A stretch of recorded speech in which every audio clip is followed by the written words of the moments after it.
Hi there, it's Mark, and I am here at the San Francisco School of Massage. Got my skeleton friends in the background, and I'm doing my reading today from The Golden Present Daily Inspirational Readings by Sri Swami Satchidananda. Part of my plan to read these for 365 days, and I'm going to read the reading for today, which is February 17th. And the topic is University, universe-ity. The entire universe is a university. Everything and everybody is a professor to us. We constantly learn from everybody and everything. We learn even more through pain than through pleasure. Whether we want it to or not, the world will give us the experiences we need and make us grow. That's it. Short reading. The entire universe is a university. I feel like a lot of the way that I relate to experiences is to see them as my teacher. And in particular, at some point along the way, I remember thinking about that as an example in some of my workplaces when I had difficult people that I worked with. Rather than blaming them or being upset at them for long periods, maybe for short periods, but for the long haul, I was able to reach a point where I saw them as my teacher because of the fact that something's flaring up in me from whatever was going on or whatever happened in that relationship or reactions to things. I started to learn that I had a choice, and I could either let that stir up and agitate me and cause frustration and anger, or I could see it as a teaching. It may still stir those things up, but then let me look at those and let me investigate those to see why is that getting stirred up in me. Why am I feeling that agitation when the next person's not feeling anything? Like the person may come in and say something, one person actually laughs, the other person actually cries about it. So it's an interesting thing how we tend to have a reaction that somebody else may have a completely different reaction to it. Everything and everybody is a professor to us.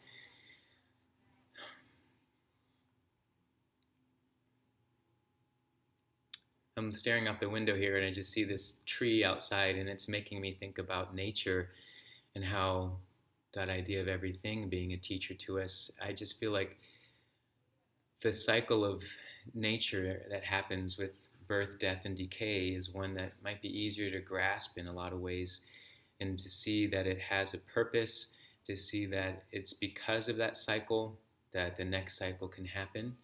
We see the seasons, not as much in San Francisco, but when I grew up in Cincinnati, I was very aware of time passing because of the cycle of nature going from things falling away in the fall, colors changing, things transforming, moving towards a cold winter, things hibernating, going quiet, there being stillness, and then the white snow covering. Then that slowly melting away to then let there be spring, and these new things appear and emerge. And then in the summer, them getting, those things getting more heat, more activation, more ability to be able to blossom and emerge, and then the cycle continuing. And I feel like that's been a helpful tool for me just to reflect on, to see how life has that same quality, all aspects of life, not just our own person, to the point that we decay and become bones again, and that the bones then become part of the earth. But to even see how our thoughts move in that same kind of a pattern of the seasons, that there's that period of one thought falls away, maybe even goes quiet, stills the mind, leaving space for a new thought to come in, and then there be time for that to evolve and find its most expansive space, and then that thought falls away. So I tend to like making those references because they help me have a baseline to be able to reflect on other things that are happening. So when I look at current news or current life situations, I can think about: is this going to be like this forever? Are we frozen in this experience and there's nothing more to happen?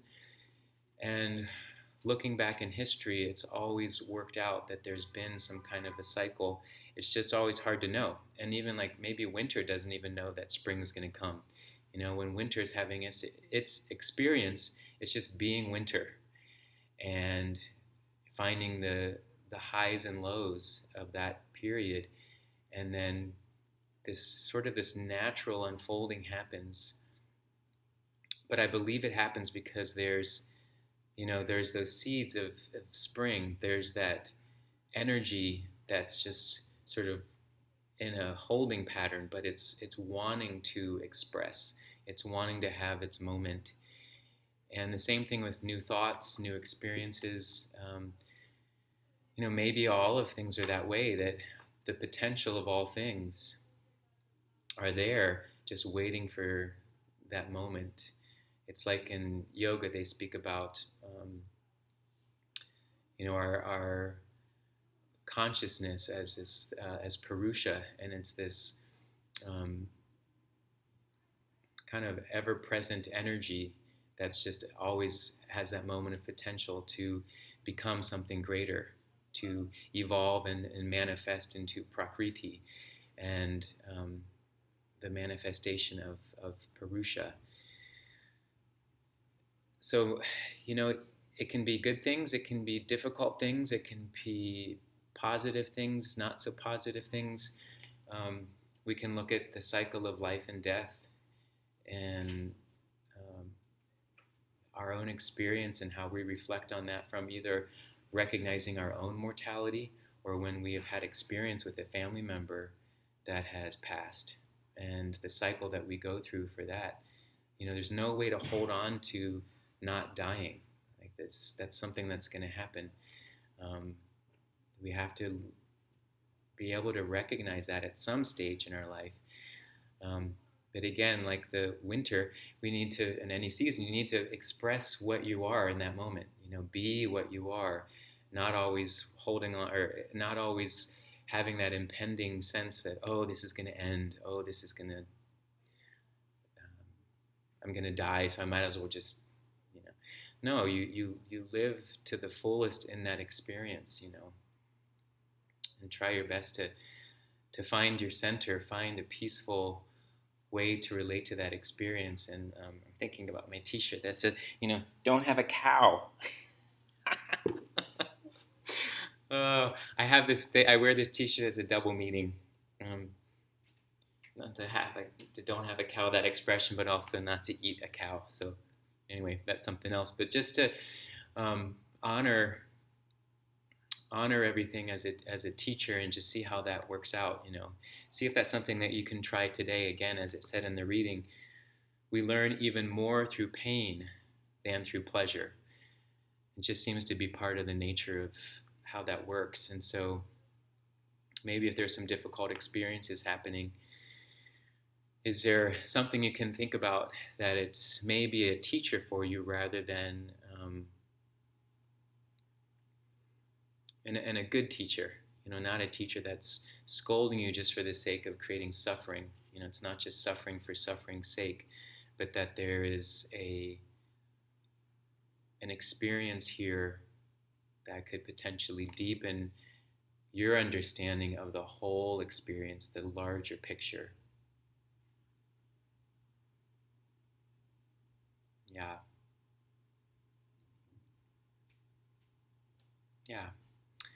Okay, well, I'll stop there. Thanks for joining for the reading for today, February 17th, and I'll be back to you tomorrow. All right.